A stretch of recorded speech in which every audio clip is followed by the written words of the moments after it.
Hi friends, എല്ലാവർക്കും ഷൈല ക്രിയേറ്റീവ്സിലേക്ക് സ്വാഗതം. ഇന്ന് നമുക്ക് ഒരു വറുത്തരച്ച ചൂരക്കറിയുടെ റെസിപ്പിയാണ്. വേറിട്ട രീതിയിലുള്ള ചൂരക്കറിയാണ്. അതിനായിട്ട് 1/2 കിലോ ചൂര വെട്ടി വൃത്തിയാക്കി വെച്ചിട്ടുണ്ട്. അരമുറി തേങ്ങ, അതിലേക്ക് ആവശ്യമായിട്ട് ചുമന്നുള്ളി അരിഞ്ഞത്, ഇഞ്ചി, പച്ചമുളക്, കറിവേപ്പില, തക്കാളി, പിന്നെ കുടംപുളി എടുത്ത് വെച്ചിട്ടുണ്ട്. ഇതിലേക്ക് പൊടി ഐറ്റംസ് 3 സ്പൂൺ കാശ്മീരി മുളക് പൊടി, 3 സ്പൂൺ മല്ലിപ്പൊടി, 1/2 സ്പൂൺ മഞ്ഞൾപ്പൊടി, 1/4 സ്പൂൺ ഉലുവാപ്പൊടി. ഒരു കടായി എടുത്ത് അടുപ്പത്ത് വെച്ച് അതിലേക്ക് തേങ്ങയും ഉള്ളിയും കറിവേപ്പിലയും കൂടി ഇട്ട് നന്നായിട്ട് വഴറ്റണം. ആദ്യം ഇത് ഹൈ ഫ്ലെയിമിലായിട്ട് പിന്നെ അത് മീഡിയം ഫ്ലെയിമിലാക്കണം, അല്ലെങ്കിൽ തേങ്ങ കരിഞ്ഞു പോകാനിടയുണ്ട്. എൻ്റെ ചാനൽ ആദ്യമായിട്ടാണ് കാണുന്നതെങ്കിൽ ദയവായി ഒന്ന് സബ്സ്ക്രൈബ് ചെയ്തേക്കണേ, ലൈക്ക് ചെയ്യാനും മറക്കല്ലേ. ഇതൊരു ബ്രൗൺ കളറാകുമ്പോൾ ഇതിലേക്ക് നമുക്ക് അല്പം വെളിച്ചെണ്ണ ഒഴിച്ചു കൊടുക്കാം. വെളിച്ചെണ്ണ ഒഴിച്ചു കൊടുക്കുന്നത് ഇത് വേഗം ഒന്ന് ക്രിസ്പി ആയിട്ട് കിട്ടാൻ വേണ്ടിയിട്ടാണ്.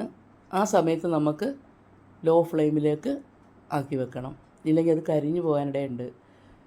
ലോ ഫ്ലെയിമിലാക്കി ഇത് നല്ല ബ്രൗൺ കളറായി വരുമ്പോൾ നമുക്കതിലേക്ക് ഈ പൊടി ഐറ്റംസ്, മഞ്ഞൾപ്പൊടിയും മുളക് പൊടിയും, ഞാൻ കാശ്മീരി മുളക് പൊടിയാണ് ചേർക്കുന്നത്. എനിക്ക് എരിവിൽ ഇഷ്ടമില്ലാത്തത് കൊണ്ടാണ്.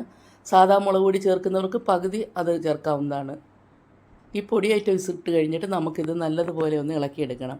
അതിൻ്റെ പച്ചമണമൊക്കെ ഒന്ന് മാറിക്കിട്ടാൻ വേണ്ടിയിട്ടാണ്. അതിൻ്റെ പച്ചമണമൊക്കെ ഒന്ന് മാറി നല്ലൊരു സ്മെല്ല് വരും. ആ സമയത്ത് നമുക്ക് സ്റ്റൗ ഓഫ് ചെയ്യാം. നല്ലതുപോലെ ഇളക്കി സ്റ്റൗ ഓഫ് ചെയ്തിട്ട് നമുക്കൊരു പ്ലേറ്റിലേക്ക് ഇത് മാറ്റി വെക്കണം. ഒന്ന് തണുത്ത് കഴിയുമ്പോൾ നമുക്കൊരു മിക്സിയുടെ ജാർ എടുത്തിട്ട് അതിലേക്കിട്ട് ഇതൊന്ന് പൊടിച്ചെടുക്കണം. ആദ്യം പൊടിച്ചു കഴിഞ്ഞാൽ പിന്നെ നമുക്ക് നല്ലതുപോലെ അരഞ്ഞു കിട്ടാൻ എളുപ്പമാണ്. ആദ്യം ഇതൊന്ന് പൊടിച്ചെടുക്കണം. നല്ലതുപോലെ പൊടിച്ചെടുത്തിട്ട് നമുക്കതിലേക്ക് ആവശ്യത്തിനുള്ള വെള്ളം ചേർത്ത് അരച്ചെടുക്കാം. നല്ല മഷി പോലെ അന്നേരം അരഞ്ഞു കിട്ടുന്നതായിരിക്കും. ഈ അരപ്പ് നമുക്കൊരു ചട്ടിയിലേക്ക് മാറ്റണം. എന്നിട്ട് ഇതിലേക്ക് ആവശ്യമുള്ള വെള്ളം ചേർത്ത് നന്നായി ഇളക്കണം.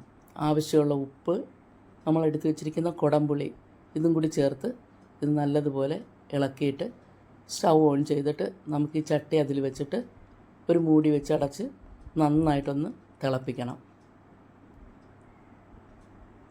നല്ലതുപോലെ തിളയ്ക്കണം. നല്ലതുപോലെ തിളച്ച് കഴിയുമ്പോൾ നമുക്കതിലേക്ക് ഈ ചൂര കഷ്ണങ്ങളൊന്ന് ആഡ് ചെയ്ത് കൊടുക്കാം. ചൂര കഷ്ണങ്ങളൊന്ന് നന്നായിട്ട് ഇതിലേക്ക് ആഡ് ചെയ്തിട്ട് അതിൻ്റെ കൂടെ തന്നെ നമ്മൾ അരിഞ്ഞു വെച്ചിരിക്കുന്ന തക്കാളി, ഇഞ്ചി, പച്ചമുളക്, ഇത് 3 കൂടി ഇതിലേക്ക് നമുക്കൊന്ന് ചേർത്ത് കൊടുക്കണം.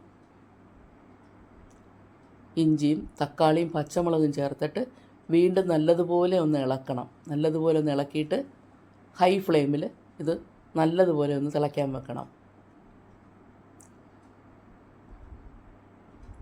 നല്ലതുപോലെ ഇളക്കി നല്ലതുപോലെ അത് തിളച്ച് വരണം. നല്ലതുപോലെ തിളച്ച് വരുമ്പോൾ നല്ല ഒരു മണം വരും. ആ സമയത്ത് തിളച്ച് കഴിഞ്ഞിട്ടാണ് നമ്മൾ കറിവേപ്പില ചേർക്കുന്നത്. കറിവേപ്പില ഇപ്പോൾ ചേർക്കില്ല. ഇത് നല്ലതുപോലെ തിളച്ച് കഴിയുമ്പോൾ നമുക്കിതിലേക്ക് കറിവേപ്പിലയും കൂടി ചേർത്ത് കൊടുക്കാം. നല്ലതുപോലെ തിളച്ചിട്ടുണ്ട്. ഈ സമയത്ത് നമുക്ക് കറിവേപ്പില ഇതിലേക്ക് ചേർത്ത് കൊടുക്കണം. കറിവേപ്പിലയും കൂടി ചേർത്ത് കഴിഞ്ഞാൽ നമുക്കിത്തിരി ലോ ഫ്ലെയിമിലൊക്കെ ആക്കി വെക്കണം. അത് കഴിയുമ്പോൾ നല്ല അടിപൊളി ചൂരക്കറി റെഡി ആയിട്ടിരിക്കും. Thanks for watching.